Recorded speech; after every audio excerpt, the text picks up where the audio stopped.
现在机器是调好启动状态，正在运行中。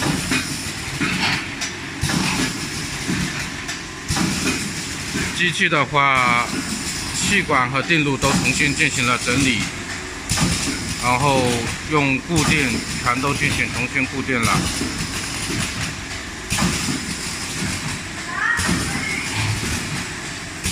现在机器在运行。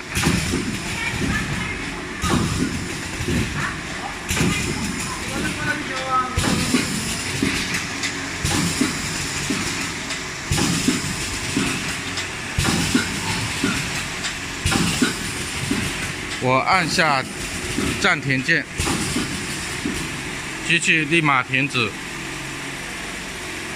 然后我在几秒钟之后再按下开始键。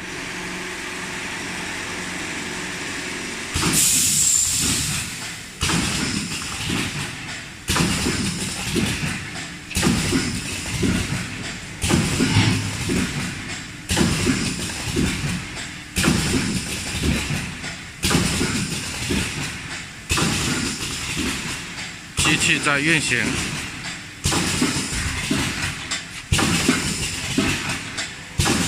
灯怎么关了？他们下班了。我再按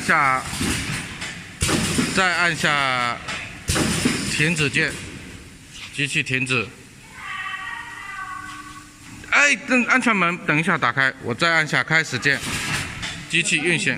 等一下，机器在运行。